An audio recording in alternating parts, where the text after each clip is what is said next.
Hi hello नमस्कार मैत्रिणींनो, स्वागत आहे तुमचं माझ्या यूट्यूब चॅनलवर।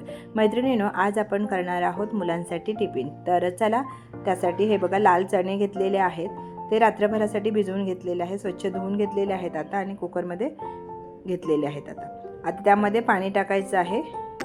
चणे बुडून अर्धा इंच पाणी वरती राहायला पाहिजे इतकं पाणी टाकायचं आहे। त्यामध्ये हे बघा खडे मसाले टाकायचे आहेत। लवंग घेतलेली आहे, काळी मिरी आणि एक चक्रफूल घेतलेला आहे आणि अजून खडे मसाले असेल तर टाकून द्यायचे आहे आणि दालचिनी असेल तर आवर्जून टाकायची आहे। मी हे तमालपत्र टाकलेलं आहे, माझ्याकडे आता दालचिनी नव्हती म्हणून टाकलेली नाही। दालचिनीचा फ्लेवर ह्याच्यामध्ये छान येतो। आता हे बघा मीठ टाकलेलं आहे चवीनुसार आणि कुकरचं झाकण लावायचं आहे आणि 2 ते 3 शिट्या करून घ्यायच्या आहेत। आता चला, कुकर इकडं होतो आहे तोवर आपण पीठ मळून घेऊया। गहू पीठ घेतलेलं आहे, त्यामध्ये रवा टाकायचा आहे, पुरी करणार आहोत आपण। आणि हे ओवा घेतलेला, ओवा हातामध्ये चांगला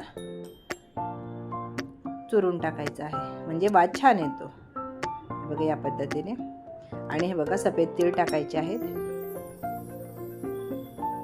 आणि कोथिंबीर टाकायची आहे। कोथिंबीर टाकली ना की ही जे पुरी एवढी फुगत नाही, पण चवीला अप्रतिम लागते। एकदा तुम्ही कोथिंबीर टाकून नक्की करून बघा। आणि हे बघा हे व्यवस्थित असं मिक्स करून घ्यायचं आहे या पद्धतीने। आधी सगळं व्यवस्थित सगळे पिठाला लागलं पाहिजे किंवा मिक्स झालं पाहिजे पिठामध्ये, म्हणून व्यवस्थित असं मिक्स करून घ्यायचं आहे। आता हे बघा चवीनुसार मीठ टाकायचं आहे। यामध्ये आपण मीठ टाकलेलं नव्हतं पहिलं, म्हणून मीठ टाकायचं आहे। आता काय करायचं, आपण पाण्याने मळून घ्यायचं आहे, जसं आपण चपातीचं कणिक मळतो त्या पद्धतीने हे व्यवस्थित असं मळून घ्यायचं आहे।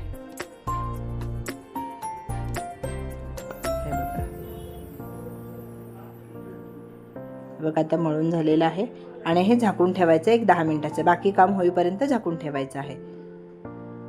आता हे बघा एक कढई घेतलेली आहे, ती गरम करायला ठेवायची आहे। गरम झाली की त्यामध्ये तेल टाकायचं आहे।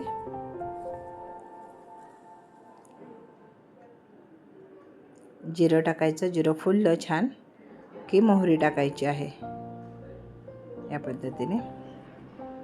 आणि हे बघा बारीक कांदा टाकलेला आहे, मीडियम साईजचे 2 आहेत, ते बारीक करून टाकायचे आहेत आणि छान परतून घ्यायचा आहे।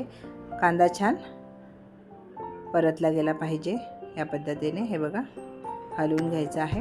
आता टोमॅटो पण, कांदा शिजतो आहे तोवर टोमॅटो बारीक करून घ्यायचे आहेत। हे बघा आता टोमॅटो पण बारीक केलेले आहेत, ते याच्यामध्ये टाकून घेऊयात। मीडियम साईजचे कांदे पण 2 घेतलेले आहेत आणि टोमॅटो पण 2 घेतलेले आहेत। आता व्यवस्थित असे मिक्स करून घ्यायचं आहे। हे बघा हिंग पण टाकून द्यायचं आहे, साधारणतः पाव चमचा हिंग टाकायचा आहे। आणि हे बघा असे शिजले गेलेले आहे।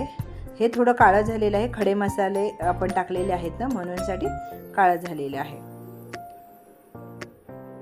हे बघा आता हे व्यवस्थित असं मिक्स करून घ्यायचं आहे छान।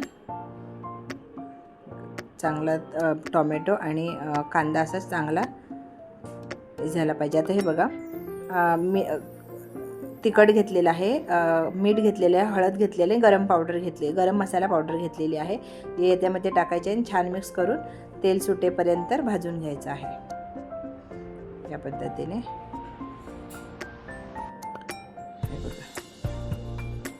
असं तेल सुटेपर्यंत छान मसाला परतला गेला पाहिजे। मसाला जर चांगला परतला गेला ना तर आपलं भाजी खूप छान होते। आता हे बघा हे आपण जे बॅटर शिजवून घेतलेले आहेत चणे, त्याच्यामध्ये ओतून घ्यायचे आहेत। आणि हे बघा छान असा चणा मसाला आपला झालेला आहे। आता उकळी येऊन द्यायची छान मस्त। त्यावर चला आता तिकडं उकळी होते, शिजतं आहे तर आपण हे बघा पीठ परत जरा 1-2 मिनिटासाठी चांगलं मळून घ्यायचं आहे। चांगलं मऊ मऊ करून घ्यायचं आहे पीठ। हे बघा ह्या पद्धतीने पीठ असं ठेवलं ना 10 मिनिटं की छान मळलं जातं हे।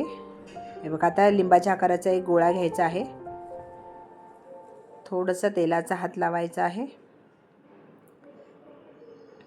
पिठाला। पहिल्या पिठाला लावून द्यायचा, मग नंतर नाही लावला तरी चालेल। आणि या पद्धतीने पुरी ही लाटून घ्यायची आहे। जास्त जाड पण नाही, जास्त पातळ पण नाही, अशा पद्धतीने पुरी लाटून घ्यायची आहे। हे बघा, आता आपण तेल गरम करून ठेवलेलं आहे एका साईडला। गरम झालं की आता यामध्ये हे पुरी सोडून घ्यायची आहे।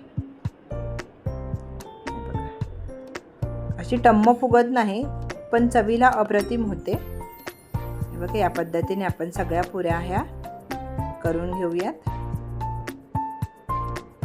हे बघा, आता हे बघा, हे पण शिजलेलं आहे, तयार आहे आपली मसाला चणा आणि पुरी।